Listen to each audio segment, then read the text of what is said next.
Welcome to HFY Sci-Fi Stories. Don't forget to like and subscribe so you don't miss new stories. Two alien girls, adrift and bereft of home, clothes, and hope, found salvation when a human offered, "Come home, both of you." The relentless wind on Veltraxis 3, thick with the foul industrial runoff from upper tiers, descended with a night fog, its acrid, oily bite rasping in the throat, coating the alleys in a chilling film of chemical frost, and turning breath into spectral steam even within the steel gutters of the mid-tier ruins of Old District 9. Here, names meant nothing. Order was a forgotten memory, power flickered precariously, and safety was found only in rusted bolts and locked doors. Darren Holt knew this stark reality intimately. He'd arrived on Veltraxis 3 5 years prior, broken from asteroid mining after a catastrophic rig collapse, claimed 6 lives and shattered his left leg's bones. The meager pension offered couldn't secure even a basic bunk on the more hospitable moons, so he claimed a desolate patch of dirt and steel unclaimed by anyone else.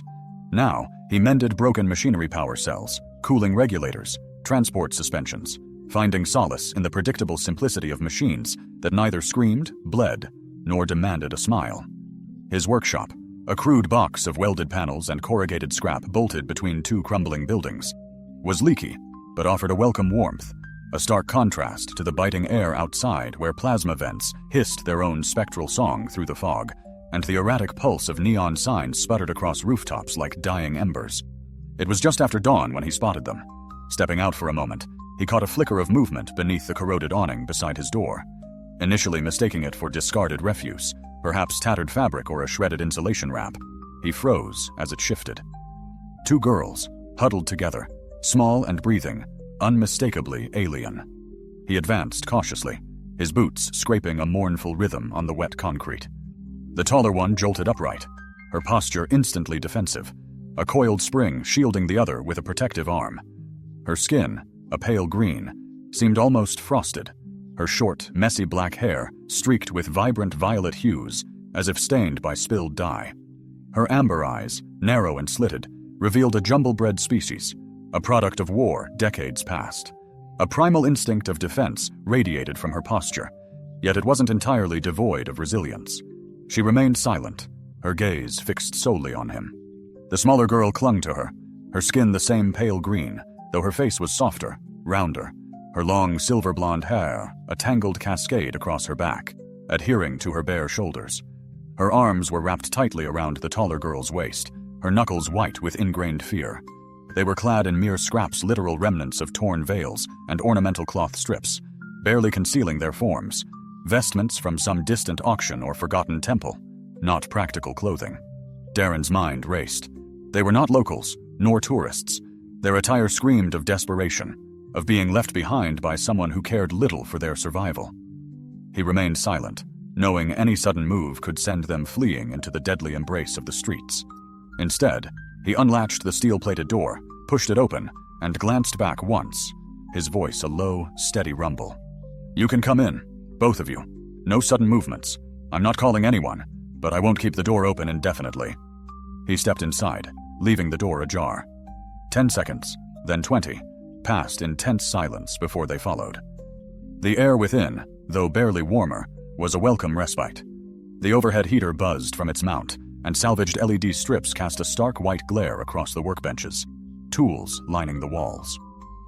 A disassembled mining drone lay exposed on the floor, its internal workings splayed open like a patient undergoing surgery. Beyond a makeshift curtain, a small cot, a partially functioning kitchen unit, and a bolted sink occupied a corner. Darren moved without direct eye contact, eschewing questions. He pulled 2 oversized shirts from a crate, his own, and placed them on the counter near the heater. Then he turned the sink faucet, testing the water. "Still warm. Wash if you want. How about food? Just don't break anything." They remained frozen, their silence unbroken. The taller one, clearly the more watchful, moved first. Taking a shirt with one hand, still shielding her sister, she sniffed it, scanned the room, and then guided the smaller girl towards the sink. Their movements were animalistic, cautious, silent, absorbing every detail. The sound of running water filled the void, punctuated by the soft rustle of wet cloth and quiet breathing. Darren returned to his workbench, settling back down to the circuit board he'd been welding the previous night, his hands steady, his mind a whirl of unanswered questions. Their origin, their duration in the elements, their unusual lack of flight. He asked nothing. When he looked again, they were curled together on the cot, the oversized shirts drying slowly. The smaller girl slept, her head tucked beneath her sister's chin.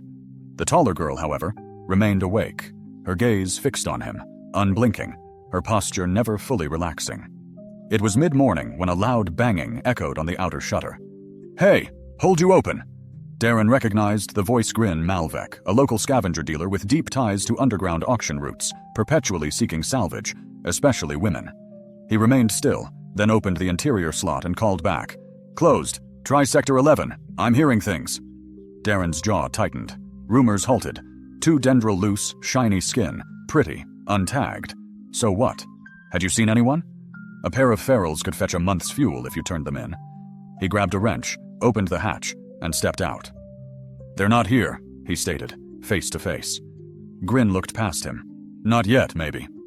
Darren tapped the steel doorframe. "Trick Sector 11, he repeated. Grin raised his hands.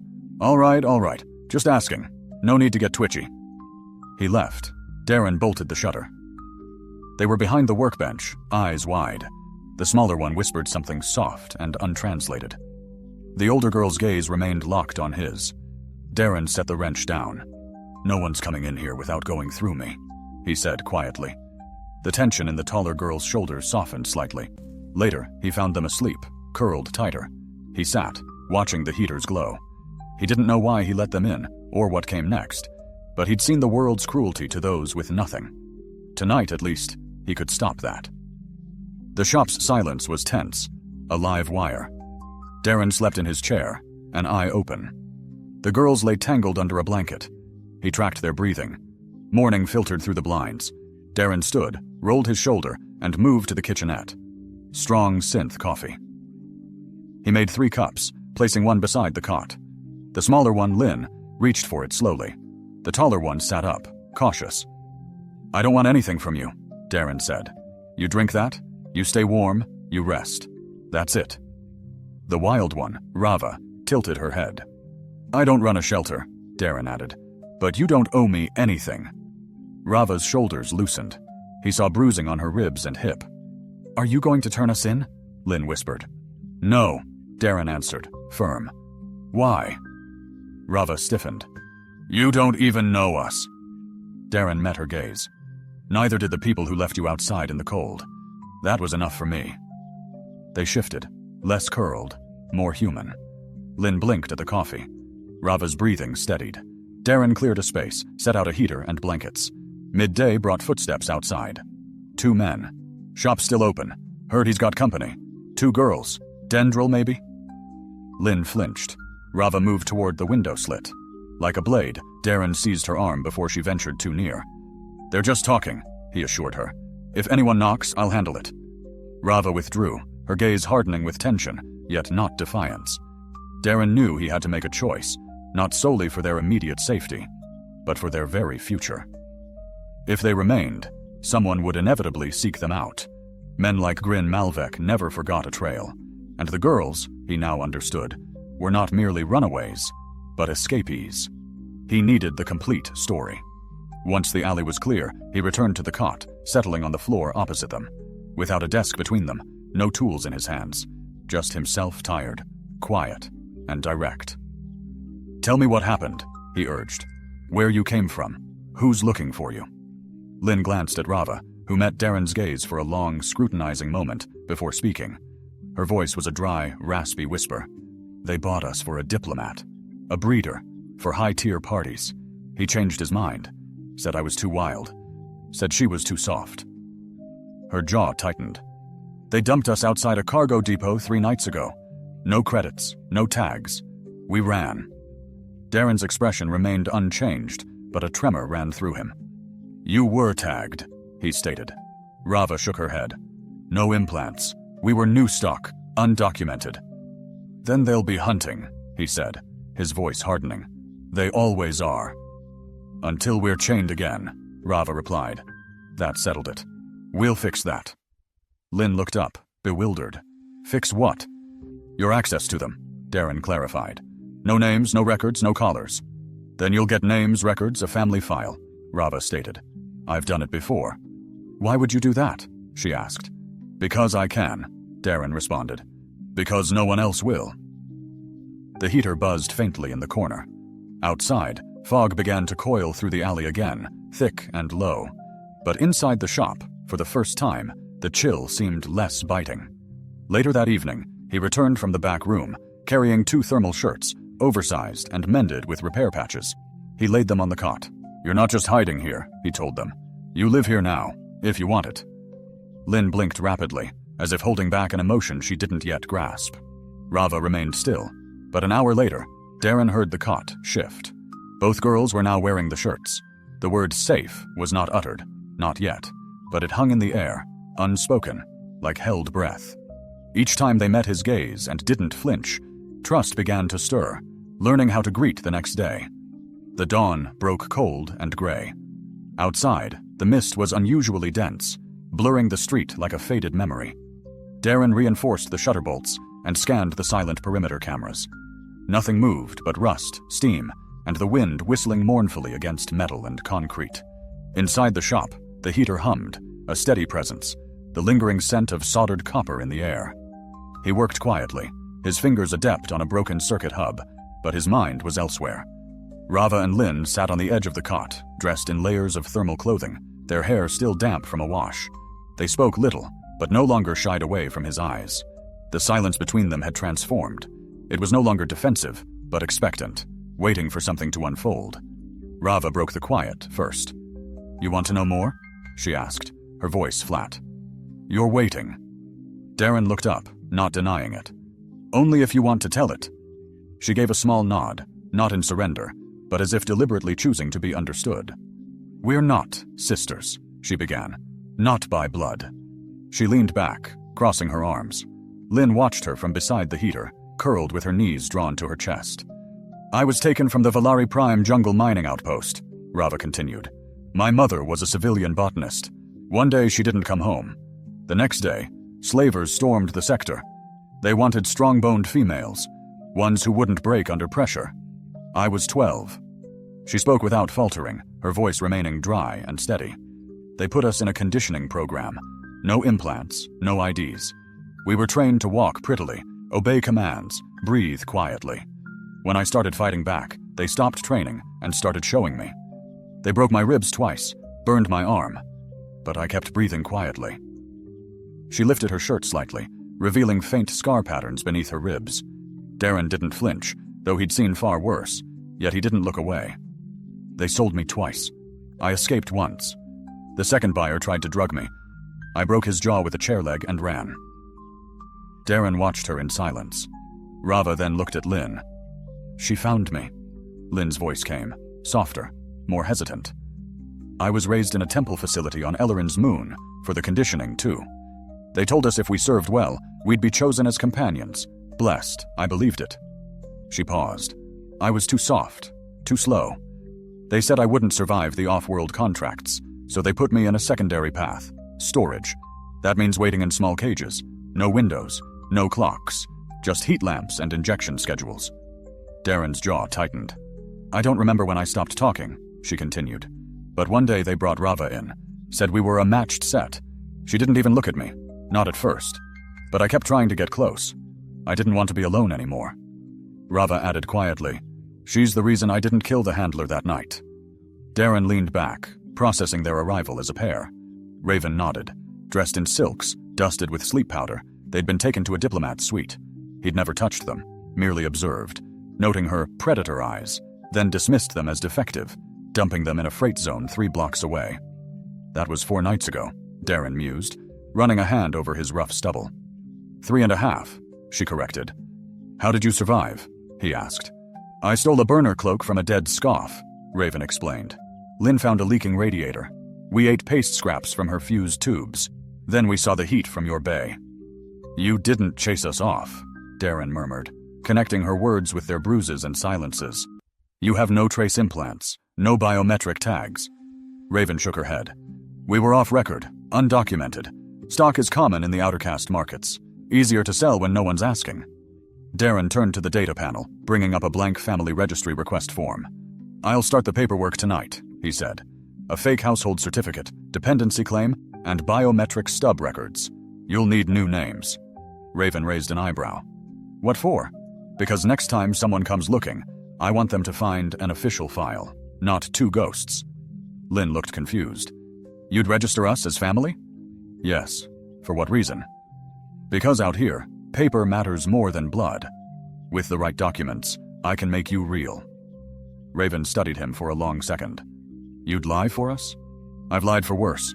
She didn't thank him. She simply stood, walked across the room, and leaned against the doorframe, watching the street through the thin slit in the steel shutter. "If they find us, they'll bring nets, stun arts, restraints. Then I'll build faster locks," Darren said simply. Lynn exhaled, her voice barely audible. "You're not like the others." Darren didn't respond. That night, while the girls slept curled under patch blankets, he stayed up at his console, typing, modifying, forging. Years of off-record tech work came in handy. Old contacts, forgotten admin keys. A false registry file took 6 hours, but when it was done, it was clean. Clean enough to fool any standard scan. Ravel Traxus, registered dependent, rescued from unsanctioned off-world labor camp. Linvel Traxus, same file, documented emotional trauma from caste conditioning. Both dependent of Darren Hole, mechanic, local citizen. He read it once, then saved it, burned a backup. He didn't know exactly what they were to him, not yet. But tomorrow, they'd be harder to take, and that was enough for now. The rain came without warning. Beltraxis 3 didn't have real weather, just runoff from broken skyscrapers, chemical mist bleeding from cooling towers, and artificial condensation leaking off the upper tiers. But tonight, the downpour felt real, heavy, relentless. It slammed the roof panels in a regular rhythm, like fists on metal. Inside, Darren locked down the shutters early. The street was too quiet. His gut told him something was off. Raven was at the workbench again, sharpening a salvage scrap blade with a piece of wire mesh. She didn't ask for permission. She never did. She watched the door like it owed her a debt. Lynn sat beside the heater, wrapped in the oversized coat Darren had given her the day before, watching condensation bead across the window slit. She hadn't spoken all day, not since the food run. Darren returned from the back room with a sealed ration box and a low-signal transmitter. "Storefront across the alley got hit last night," he said. "Tool crates gone. No prints, no cams." Neither girl reacted right away. "Means someone's checking the area quietly," Raven murmured. "Scouts," Lynn whispered. "Could be looters. Could be worse." He tossed the transmitter onto the table. "Either way, we prep. No one's dragging you out of here without a fight." "You said we were ghosts," Lynn whispered. "Ghosts don't get chased." Darren crouched beside her. "That was true. Now you've got names. That makes you valuable again. And that means someone might want to put you back on a leash." She lowered her eyes, pulled the coat tighter around her. "What will you do if they come?" she asked. "Depends how they knock."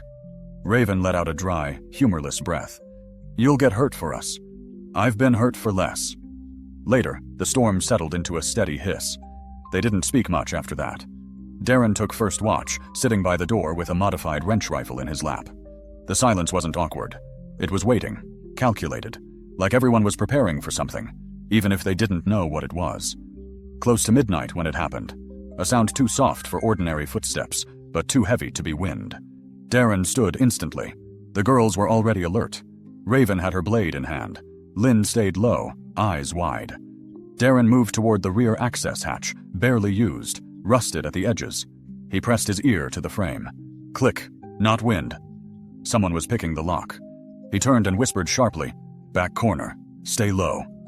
Raven didn't argue. She pulled Lynn behind a stack of storage crates scattered as Darren seized the override bar, locking it firmly. A sharp tear echoed through the seam. Someone was forcing a thermal blade into the seal. Without hesitation, Darren kicked the hatch, metal screeching against the unknown. A wrench rifle blast ripped through the frame, followed by a scream and the hurried retreat of boots. He didn't pursue, instead opting to wait. 10 long minutes bled into the silence before he disengaged the override bar. The alley was empty, save for lingering puddles and mist. Inside, Lynn trembled, held tight by Rava, who whispered reassurances in an unfamiliar tongue, her voice a soft, steady balm. Darren lowered his rifle, breath ragged, sweat tracing a path down his temple, despite the chill. "Just a scout," he rasped. "But they'll return." Rava met his gaze. "You should have let them in. I could have handled it." "You're not killing anyone unless we have no other choice," Darren stated firmly. "You're not an animal. I don't care what they called you before." This struck a chord, making her eyes widen, her mouth forming a word that never escaped. He approached slowly, his voice softening. "You're safe here. I'm in this." Rava's steady gaze didn't waver, though her hands betrayed her with a subtle tremble. She, too, noticed. "Why does this matter to you?" she finally asked, her aggression gone. Darren hesitated. "I didn't stop the last girl I saw taken. This time, I did." The words hung heavy in the air. Rava reached out, her movement slow, deliberate, not aggressive. Her fingers brushed the side of his hand. Darren didn't flinch. She let her hand rest there, a light, testing touch, as if rediscovering warmth. Lynn watched, silent. In that moment, something shifted, unspoken. The space between them narrowed, not with pressure or haste, but with an unspoken understanding, a question poised, an answer yet to be given. Darren inhaled deeply. "Get some sleep," he said. "Tomorrow we move the backup shelter into the lower storage bay. This place isn't safe anymore." They nodded, without protest. As he turned toward his bunk, Lynn's soft voice, almost a whisper, reached him. "You didn't stop the last one. But you didn't run from us either." He paused, a silent acknowledgement. The rain continued its steady rhythm, but inside, the feeling of being ghosts began to fade. The storm passed by morning, leaving a bruised gray sky. Streets ran with runoff, and the upper-level mist clung low, as if waiting to descend. Darren stood at the rear shutter, peering through a crack in the steel at the alley. No movement, no shadows, yet he remained on edge. The shop was too exposed. The break-in attempt had made that brutally clear. They needed a fallback, a more secure space. The old storage bay, sealed for years and half-flooded, filled with rusted drone parts and broken shelving, offered a solution. It possessed a secondary access hatch, hidden by collapsed machinery, making it invaluable. He spent the next hour clearing the upper grate. Rava joined him without a word, rolling up her sleeves, effortlessly moving crates as if they were weightless. Lynn remained upstairs, tending the burner kettle, quietly folding thermal shirts and laying them across the heater rails to dry, her gaze fixed on the stairwell. They all understood the fragile piece had shattered. When they finished, the lower bay, despite its smell of oil and rot, was dry enough, its lights still functional. Darren brought down the bedding, Rava followed with supplies, and Lynn brought up the rear, arms laden with blankets still holding the heater's warmth. Later, after they had settled, Darren sat on a plastic crate, his gloves half on as he worked a fusion cutter. Rava stood by the open pipeline, arms crossed, her scarred back leaning against a crate. "You were military," she stated. He looked up, then back down. "No, you carry yourself like someone who's killed before." He remained silent for a moment before replying. "Does it matter?" "It does to me." He clicked off the tool, meeting her eyes. "Mining accident. Lost people. I had to carry the ones who didn't make it. That changes the way you walk. It stays in your spine." Rava nodded slowly, her tone softening. "That's why you don't flinch, even when I get too close. You didn't smile." "I learned not to waste a breath." Rava stepped forward, not invading his space, but crossing it with slow, deliberate movements, until her scent, like burnt spice and old metal, reached him. Her hand brushed his arm, not a tease, but a test. "You haven't tried to touch me," she said. "Not even once." "You expected me to. Everyone always does." He met her gaze, steady. "I don't take things. If you ever give me something, I'll wait until you mean it." She held his gaze, then looked down. It was the first time she had willingly stepped back. That night, water grew scarce. The heat sink upstairs had been cracked during the storm, forcing Darren to reroute the intake through the old backup purifier. This made cleaning the girls' bodies more difficult, but undeniably necessary. He retrieved a basin, filled it with warm water, and placed it in the room's center. Lynn, initially hesitant, moved forward as Darren turned to the comm terminal, slipping off her shirt. Her ribs, soft and smooth, bore faint yellowing bruises. She carefully dipped a rag, dabbing her arms and collarbone, her shallow breaths rising and falling. Pausing, she glanced at Darren's back. "May I use one of your clean shirts?" she asked, her voice low. He nodded. With a folded top-tier crate, she stood, dripping, and crossed the space behind him. He didn't turn. She took the shirt, hesitated, then unexpectedly pressed her forehead to his shoulder. Not erotically, not calculatedly, but a genuine moment of contact. "I don't want to feel ashamed anymore," she whispered. "You shouldn't have to," he replied. Behind them, Rava watched, not intervening. When Lynn finally returned to the blankets, Rava followed, not removing her own clothes but shedding an outer layer and dipping her arms into the cooling basin. She then looked at Darren. "If I ever touch you," she stated plainly, "it won't be because I'm broken. It'll be because I want to." "I know," he answered. She nodded once. "And I think I will." Darren remained still, breathless for a second, but deep within, something shifted. Not hunger, but hope. That night, they lay close under a shared blanket for warmth. Initially, that was their justification, but the space between them vanished faster than the cold. Lynn nestled against his chest, sighing into his shirt. Rava was behind him, not touching but close enough for her breath to caress his neck. He remained awake for hours, and when he finally closed his eyes, he was no longer alone. The warning arrived too late. Darren intercepted a faint, encoded signal from a hacked maintenance drone that morning, masked as shipping chatter. Hidden within the static was a name: Ravis. "Live return preferred, no visible injuries," a voice stated on the loop. "Original buyers notified." That was all he needed. He shut down the comm unit, removed the transmitter's battery, and sealed the casing in resin. He then descended to the storage bay, where the girls were quietly eating from a heated ration pack. Lynn was barefoot again, wrapped in one of his jackets. Rava was sharpening a screwdriver into a slender spike. Neither looked surprised by his expression. "They're coming," he announced. "How many?" Rava inquired. "Too many to fight." Rava nodded once, calmly. "Then we run." Darren didn't debate. He knelt by the gear crates, retrieving the emergency packs he hadn't accessed in 5 years. Thermal cloaks, backup IDs, stem tablets. He tossed one to Rava, another to Lynn. Neither flinched. Lynn clutched the cloak tightly, her voice barely audible. "Will they take us apart? Separate us?" "No," Darren stated.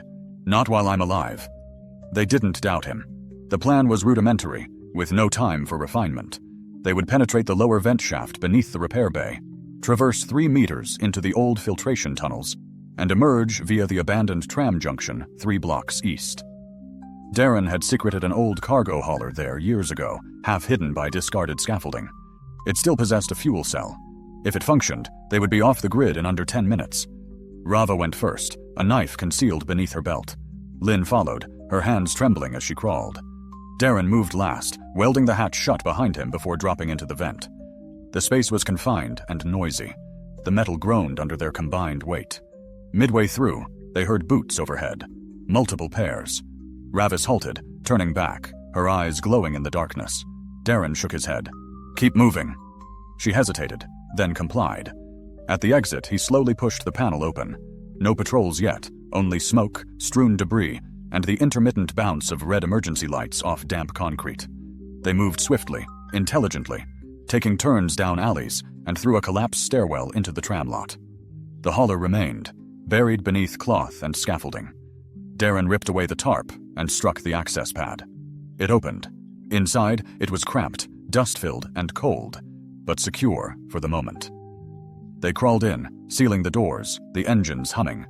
He keyed in the burn code, coordinates flickering on the dash. "We have 20 minutes, he announced. "After that, we're dark." Lynn slumped to the floor, her arms encircling her knees, trembling violently. Rava drew her close, whispering something, her own hands shaking. Darren sat opposite them, knees drawn up, watching both. He had witnessed survivors before, dozens, hundreds, but never like this. Never ones who looked at him not with fear or suspicion, but with something else. Belief. After a moment, Rava looked up. "You could have run alone." "I would have died alone," Darren replied. "You risked everything for us." "You're not things," he stated. "You're not property. You're mine now, and I protect what's mine." Rava stared at him, then slowly crawled forward. She didn't hurry, didn't ask. She simply reached for his hand. He allowed it. Then Lynn moved too, her silent eyes glassy, curling beside him, her head resting on his shoulder. Darren's fingers brushed his chest as he wrapped an arm around her. pulling Rava close with the other. No words were spoken, only a profound closeness. They didn't kiss, not yet. It wasn't about that. It was about being held, being claimed. The three of them lay in the darkness of the holler, the engine warming, their bodies touching, breathing in unison, heat rising slowly between layers of old cloth and scarred skin. Rava whispered, "When this is over." "It is over," Darren said. "No," she corrected. "When we find somewhere new. I want more." He looked at her. "You'll have it," he promised. "Both of you." Lynn nodded against his shoulder. "I don't want to be afraid when I reach for you." "You won't be," he assured her. She lifted her face, kissing his neck, a light, warm, trembling gesture. Rava kissed his other side, no hesitation. Darren closed his eyes, not from fear, but because it was finally safe. The hauler lifted. They left Velraxis, three behind, together. 3 weeks later, they landed on Hav Station, a forgotten mining colony transformed into a freehold zone tucked along the rim of neutral space. No customs, no slaver contracts, no caste registries, just silence, old tunnels, and long winters. Darren bartered the hauler for a housing unit near the edge of the dome, a metal frame shelter with insulated walls, one working solar pad, and a clean water line. Nothing elegant, but it had a door that locked from the inside, a working heater, and enough room for 3 people to live as though they were allowed to belong. They didn't speak of Velraxis anymore. There was nothing left to say. Rava spent her days outside, stripping old conduits for salvage, knives always close, her boots covered in red dust. She moved with quiet focus now. Her tension hadn't vanished, but it had softened, shaped into control, purpose. Sometimes she watched the dome horizon and said nothing for hours. Lynn helped Darren rewire the roof panel grid, singing softly when she thought no one was listening. Her voice was fragile, but beautiful, and Darren never interrupted. At night, she organized the supplies, cooked from ration packs, arranged clothes, then undressed with no shame. By the end of the first week, they stopped using separate blankets. By the second, no one slept alone. Now, in the third, it was their first night with no cold, no hunger, and no fear that someone would kick down the door. Rava stood by the window, steam from her shower still rising off her skin. She wore only one of Darren's old shirts, sleeves rolled to the elbows, the hem barely covering her thighs. Her scars no longer looked like chains.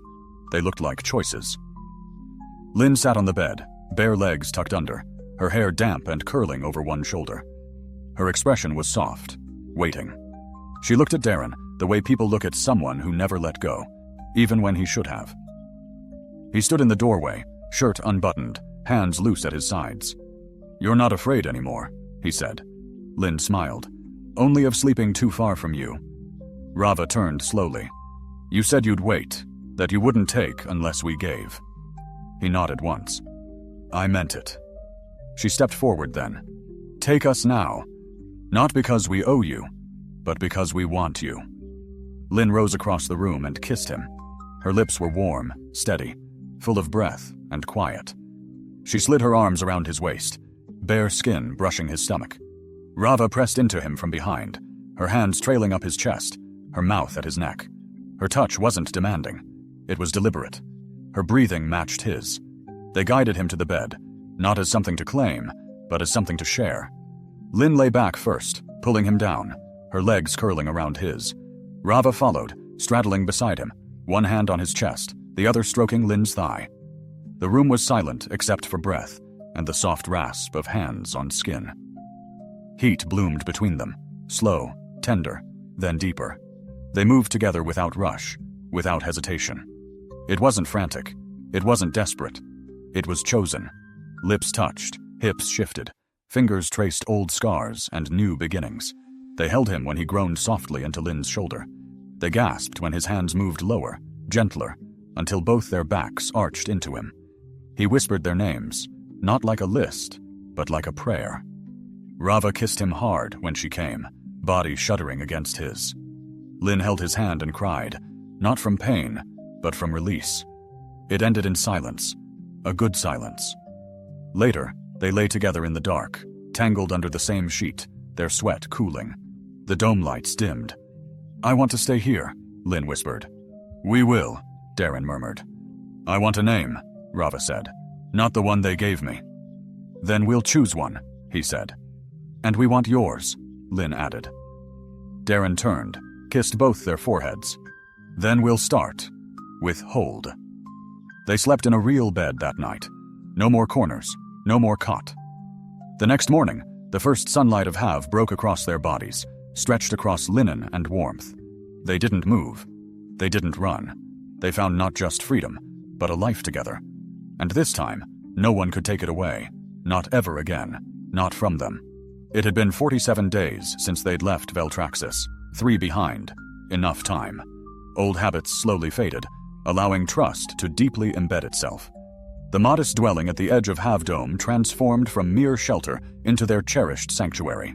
Its wiring hummed reliably. The heater now operated without a hitch. Lynn's vision of a small, tenacious vegetable garden near the back hatch began to flourish, with Rava reinforcing the fencing using welded scrap metal, prioritizing unadorned strength. One morning, Darren awoke embraced by both women, Rava's arm resting on his chest, Lynn's fingers entwined in his shirt, their breaths synchronized. He remained still, savoring the peace. When he finally moved, he prepared breakfast with quiet care. They joined him, barefoot and clad in comfortable homeware, simple wrap shirts and thermal shorts. Garments designed not for show, but for belonging. Rava stole a sip of his coffee with a kiss to his cheek, while Lynn rested her head on his shoulder as he rewired the comm hub for old broadcast music. His silence was eloquent. That afternoon they explored the dome's periphery, close enough to feel the filtered wind and walk on reclaimed soil. Rava ascended a rocky outcrop, her voice echoing into the sky, a sound that brought Darren his first glimpse of her unreserved smile. Descending, she clasped his hand without hesitation. Lynn gathered 2 wildflowers, pressing one into Darren's palm and the other into Rava's hair, both accepting the gesture. Dinner that night was a communal affair on the floor, illuminated by a heating lamp, the 3 of them a tangle of limbs, their individual forms blurring in shared intimacy. Later, as the lights dimmed and the dome fell silent, they moved to the bed, their connection established by choice, not survival, devoid of urgency or fear. Rava initiated their embrace, her kiss deliberate as it traced his neck and chest, her shirt slipping to reveal smooth skin and a faint rib scar she invited him to touch. Lynn followed, her movements gentle, her leg settling over his, her mouth a soft brush against his jaw. Then Darren's lips, then Rava's shoulder, her body a natural curve fitting between theirs. Darren reciprocated their affection, his hands tracing their backs, anchoring himself in their shared breaths. The room was bathed in the warm glow of the wall lamp, a stark contrast to the dust storms raging outside. Here, within their haven, movement was driven by deep, wordless desire, not desperation. Rava shifted, a fluid unfolding of intention. She straddled Darren, her shirt falling open, her gaze honest as her fingers traced his jaw. Her kiss was complete, not soft, but profound. Darren paused, not in resistance, but in recognition of its gravity. This was Rava's full offering, an invitation to be truly seen. Her hips pressed against him, slow and steady, her breath catching. His hands spanned her thighs, grounding her as she rocked with increasing purpose, her eyes closing, her mouth parting. Her body trembled with sensation. Lynn's hands moved to Rava's hips, an anchor. Their movements, not synchronized, but harmonious, conveyed unspoken, hard-won connection. Rava leaned forward, resting her hands on Darren's chest, sweat beading at her throat. "This," she breathed, voice wavering, "is the first time I've ever wanted to stay on top and not be told to get off." Her body trembled again, and this time she didn't hold back A deep chest moan escaped her as Darren caught and guided her, allowing her movement without pressure, only rhythm and presence. Lynn kissed his neck, and then Rava's shoulder, whispering, "You're beautiful like this." Rava turned, their foreheads touching for a breathless moment. Darren felt the weight of her thighs straddling him, her hips rising and falling with aching grace.